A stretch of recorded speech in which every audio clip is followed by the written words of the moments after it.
always aspiring to be original. And among the young folk, I see too many copies. Why is that? Why? Because for the last 40 years, we older folk have told our young folk too often, the end name of life is to be successful. Come on. And we have reminded them that they also have to learn to be faithful to something bigger than their success. There's a whole generation of peacocks walking around. Look at me, highly successful. Look at my paraphernalia of suffering. That's nothing. That's what the goal is. That's what all the tattoos are. Paraphernalia of suffering. Somehow to get a distance from their pain, to feel good about themselves, as if somehow that's going to lift them up. You say, oh no, life is nothing but a gold rush. You're going to end up worshiping the golden calf. Finally, so the madness of the day, or the temptations of the marvelette, or the Jones, or emotions. And can't play the instrument like Ohio players. A Lakeside, a Charles Watts, 103rd Street River Band, a Slide Stone. Come on with it. What's going on? The same money-making oligarchs at the top who control radio and video and recording and live performance, they don't want that slow, rich, deep, soul-stirring music that can allow folk to straighten their backs up and reflect on who they are. They just want their body stimulated and titillated so they can engage in foreplay forever. I tell the young folk all the time, why don't you just connect yourself to an orgasm machine forever for the rest of your life and see how rich your life will be. You're going to need a little conversation. Context. But if you can just keep them stimulated, there's no need for Socratic reflection of dealing with what does it mean to be human. That's what I love about Hebrew scripture of our rich Jewish brothers and sisters. What a gift to the world to be human. Micah 6:8 says to be human. Do justly, love mercy, walk humbly with thy God. To spread hesed, loving kindness to the widow and the fatherless. Ooh, that's a different insight. That's a different definition than what it means to be human in the dominant, deeply materialistic, hedonistic, narcissistic culture that makes it difficult to remain in contact with the best of what came before, so you no longer even understand what the sources of good are in your own life. Yeah. DC down. Oh yeah, that's right. He was. He had already made contact with Malcolm X 2.5 years earlier to take the United States to the United Nations for the violation of the human rights of black people. Look at the FBI file of June 27, 1964, and you see Martin and Malcolm communicate. Most people don't know that.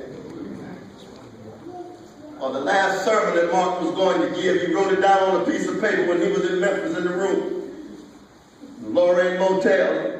What was the title of that sermon? Why America May Go to Hell. Wow. That's Martin King. That's not Jeremiah Wright.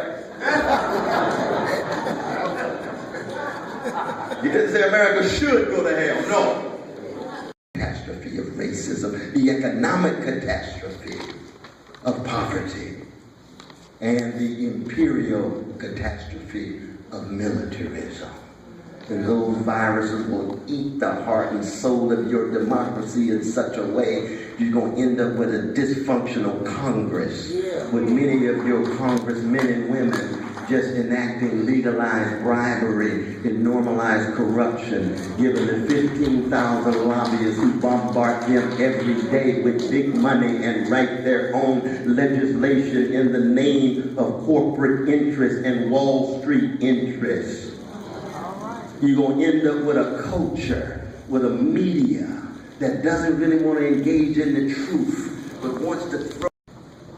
But you would think in America that the discourse on terrorism is a new one.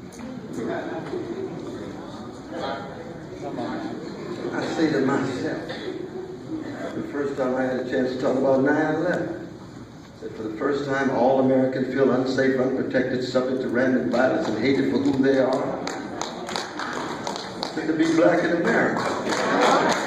Unsafe, unprotected, subject to random violence, hated for who they are.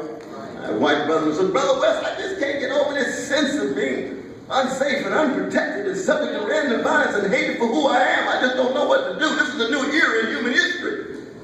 I say, ask Jamal and Letitia about it. They tell you. Ain't nothing new at all for certain folk. That's right. That's right.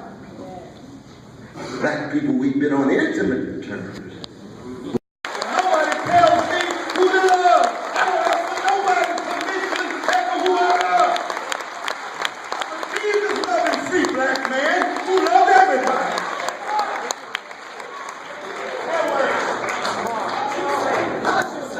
Why are you so hard on Brother Al Sharpton? I love Brother Al Sharpton. He's so close to the president, he can have a major march and not say a mumbling word on who's running things in regard to the system.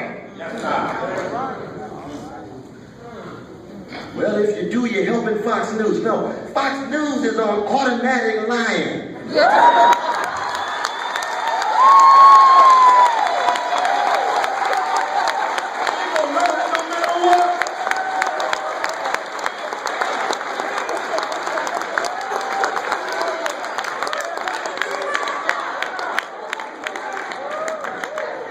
If you're trying to somehow convince and persuade Fox News,